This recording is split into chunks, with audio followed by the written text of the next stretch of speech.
आज हम bank of Baroda का स्टॉक रिव्यू करेंगे और जानेंगे क्यों आपको बैंक ऑफ बड़ौदा में लॉन्ग टर्म के लिए इन्वेस्टमेंट करना चाहिए और आने वाले समय में बैंक ऑफ बड़ौदा का क्या टारगेट हो सकता है। बैंक ऑफ बड़ौदा की बात करते हैं तो बैंक ऑफ बड़ौदा इंडिया की second largest government own lender bank है। बैंक ऑफ बड़ौदा का फोकस शुरुआत में गुजरात, राजस्थान और उत्तर प्रदेश में था। देना बैंक और विजया बैंक के साथ मर्जर होने के बाद बैंक ऑफ बड़ौदा का फोकस साउथर्न स्टेट में भी इंक्रीज हो गया है। एसबीआई के बाद बैंक ऑफ बड़ौदा ने भी अपने लेंडिंग रेट या यूं कहे रेट ऑफ इंटरेस्ट इंक्रीज करे हैं, तो आने वाले समय में हमें बैंक ऑफ बड़ौदा के रेवेन्यू और प्रॉफिट में ग्रोथ देखने को मिल सकती है। अगर हम बैंक ऑफ बड़ौदा के फाइनेंशियल्स की बात करते हैं, पीएटी की बात करते हैं, जिसे हम प्रॉफिट आफ्टर टैक्स या नेट प्रॉफिट भी बोलते हैं, उसमें क्वार्टर ऑन क्वार्टर हमें ग्रोथ देखने को मिली है। ये एक पॉजिटिव पॉइंट है। अगर हम कंपनी की होल्डिंग पैटर्न की बात करते हैं तो सबसे पहले ये company zero promoter pledge company है। कंपनी के प्रमोटर प्रेसिडेंट ऑफ इंडिया हैं। फॉरेन इंस्टीट्यूशन इन्वेस्टर्स और mutual fund companies bank of Baroda में काफी इंटरेस्ट दिखा रही है। पिछले कुछ क्वार्टर में नए फॉरेन इंस्टीट्यूशन इन्वेस्टर्स ने बैंक ऑफ बड़ौदा के शेयर्स खरीदे हैं और जो पहले से इंस्टीट्यूशन इन्वेस्टर्स थे, फॉरेन इंस्टीट्यूशन इन्वेस्टर्स थे, उन्होंने भी अपनी होल्डिंग इंक्रीज करी है।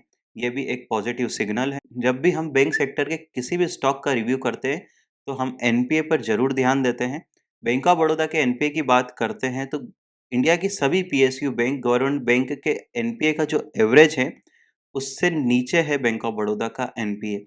ये एक पॉजिटिव पॉइंट है। बैंक ऑफ बड़ौदा के हर फाइनेंशियल रेशियो में, हर फाइनेंशियल रिजल्ट में हमें ग्रोथ देखने को मिलेगी। बैंक ऑफ बड़ौदा का एडवांसेस 4% से ईयर ऑन ईयर इंक्रीज हुआ है। लोन बुक की बात करते हैं तो डोमेस्टिक लोन में हमें 3% की ईयर ऑन ईयर ग्रोथ देखने को मिलेगी। हाउस लोन में हमें 11% की ईयर ऑन ईयर ग्रोथ देखने को मिलेगी। अगर हम म्यूचुअल फंड कंपनी और इंडिया के इंस्टीट्यूशन इन्वेस्टर्स की बात करते हैं बैंक ऑफ बड़ौदा में, तो ये इंडिया के टॉप 10 इंस्टीट्यूशन इन्वेस्टर्स हैं जिन्होंने बैंक ऑफ बड़ौदा के शेयर खरीद रखे हैं। बैंक ऑफ बड़ौदा की वीकनेस की बात करते हैं, थ्रेट की बात करते हैं, तो बैंक ऑफ बड़ौदा का एक ही थ्रेट है कि आने वाले समय में हमें एनपीए देखने को मिल सकते हैं।